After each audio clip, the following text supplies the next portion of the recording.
Would you guys save a demon child knowing that you will lose 20 years of your life? And 20 years of your life within the real world. So within this storyline right here, you can see this guy. His name is Sada Naga. I had to look it up because my anime list didn't really have his real name within their database. But yeah, he's the owner of a soba shop. This guy must be the greatest fucking saint I've ever heard about in my life. Cause right here, this girl right next to him, she is a demon. She is a demon. I don't know how it came to be, but her story is pretty tragic. You know, her whole entire house burned down while her parents were inside, and she ended up surviving, and only because she was a demon. Now, long story short, guys, is this guy has such a pure heart that despite this demon girl right here, like, it's just so irritating to me because she is obviously very stubborn. She is obviously, stricken with, with mourning for her dead parents, and she created a whole different type of time capsule, a whole different dimension, a whole different world that literally just plays back memories with her and her mom and dad just over and over and over again. And because Sada Naga, or they just call him Naga, we'll call him Naga.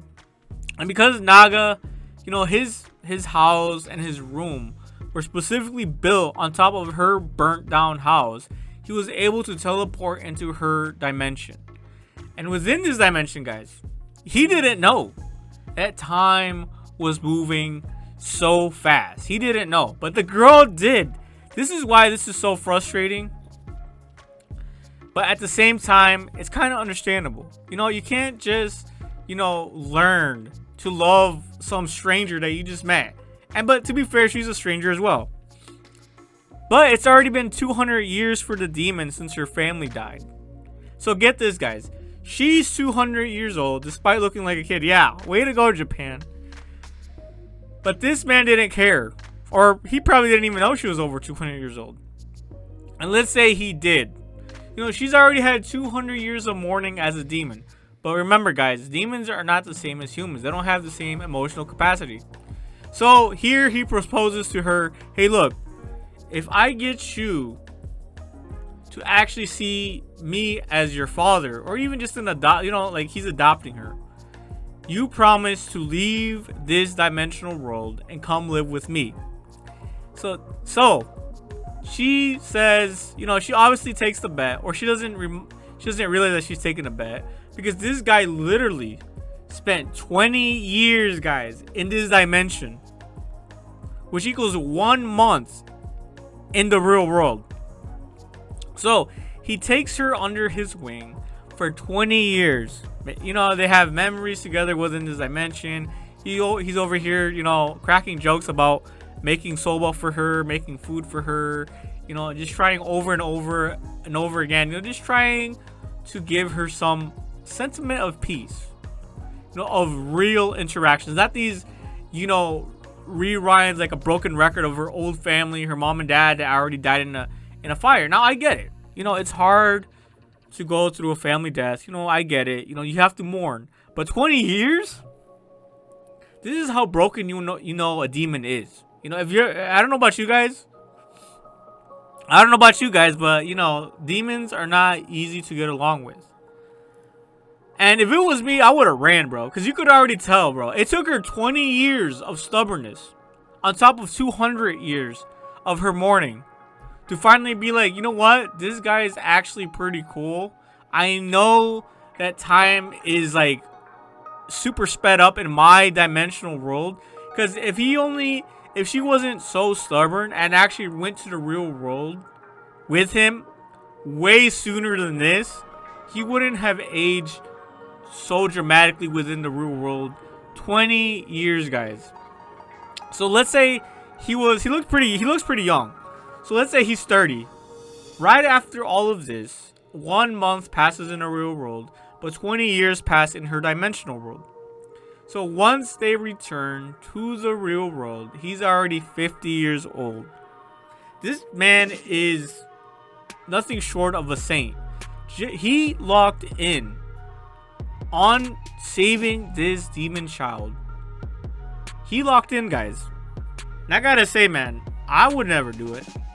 But I gotta give credit where credit's due. He spent the majority of his life to save this demon child. And I applaud him. I applaud him. Wow. Holy. What a saint.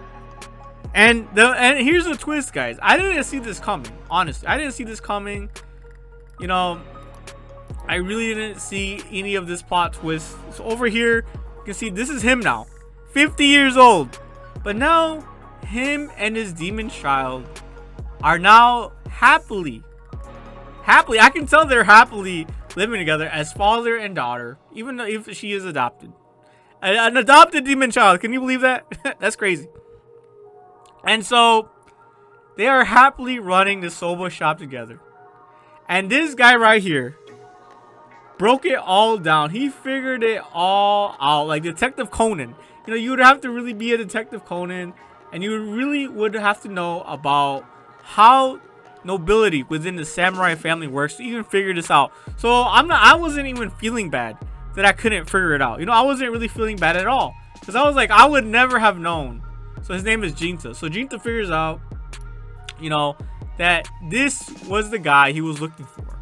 Because prior to this, oh, that's my phone. Because prior to this, he was looking for him. And, you know, he put 1 and 2 together and figured out that the guy he was looking for was the owner of the soba shop all along, man. Holy.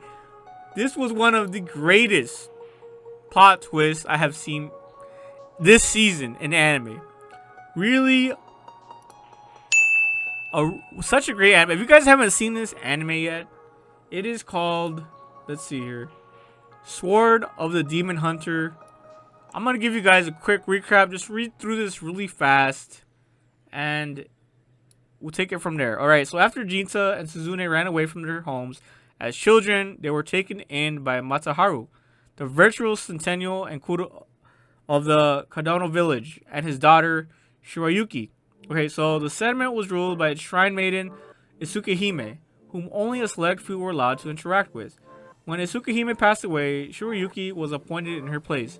Wishing to stay in contact with her, Jinta worked diligently for years and was finally selected as the next centennial. So this was like episode 1, episode 2. As a protector of the village, Jinta's duty is to eliminate any threats. One day, he encounters a demon in a nearby forest. At the end of the battle, the demon makes a proclamation about the destined ruler of all demon kind. He attaches his severed arm to Jinta, turning him into an unaging demon man. Bro, now that I think about it, I wonder if she could do the same thing for this lad right here that saved her soul pretty much. Because she was just stuck in perpetual like depression, guys. Like, holy. You know, like the dude, like, at least give a guy like a prize for saving your goddamn soul, even as a demon. You know what I'm saying? Like, bro, you aged him and he's dying. Okay? So, let's see, where was I? He attaches, yep, I've read that. Kadano is on fire. Suzune has transformed into a demon from the divination, and due to a series of misunderstandings, she murders Shirayuki and flees. Devastated, Jinta cannot forgive Suzune for her actions. He departs on a journey to find her. So, long story short, her sister, you know, Jinta right here, this dude right here on the screen, sister killed the one that he loved. And now he's pretty much on a search for revenge, pretty much, which kind of sucks. You know, I really think he could have patched things up right there and then, even when, you know, his lover was murdered right in front of his eyes. But in my opinion, you know, his demon part, you know, the hand that was placed on him took over and he just went full demon. Honestly, can't blame the dude. Just imagine, you know, as guys, we get pissed off. Imagine that amplified times 100. Yeah, this dude he had no chance of forgiving his demon sister. Alright? He endeavors to protect as many people as possible from aggressive demons. In his quiet moments, he contemplates what he should do when he once again faces his childhood friend. So yeah, guys, I hope you enjoyed this. Go watch the episode. This was episode 6 of The Sword of the Demon Hunter, Kijin Gentoushou. And so, yeah, guys, I would never have saved this demon child. But now looking at it, he made it his point in his life to save her soul from this perpetual depression of being in her own dimension. And now they are here, happily running the soba shop. This was one of the greatest episodes in this anime, in my opinion. If you guys haven't watched this anime, go watch it. You won't be disappointed by this story and its full detail and animation. It really does. It really did warm my heart, knowing that there are guys with this type of purity, this type of soul, this, a saint, if you will. He gave his 20 years, guys, just to make peace, to bring peace to this demon child now known as Ofu. Alright? So if you guys don't know about Ofu, I'll give this to you before wrapping things up. Okay? Ofu is a calm, gentle girl who works at the soba shop in a quiet village during the Edo period. On the surface, she appears to be kind and unassuming human, the daughter of the soba master. But it is later revealed that she is, in fact, a Kijin, a type of demon who has chosen to live peacefully among humans. She plays a pitiful role in one of the story's most emotionally resonant arcs, where a young samurai, Miru Nutsugi, arrives in search of his missing brother. Ofu is deeply aware of the tension and pain Natsugi carries. Despite being a demon, she shows kindness, restraint, and compassion, ultimately serving as a symbol of coexistence and inner peace. Her presence forces both the samurai and the main protagonist Ginta to question their assumptions about vengeance, humanity, and morality. Her quiet strength and graceful acceptance challenge the cycle of hatred and violence, leaving a lasting emotional impact on those around her. That is all, guys. Peace.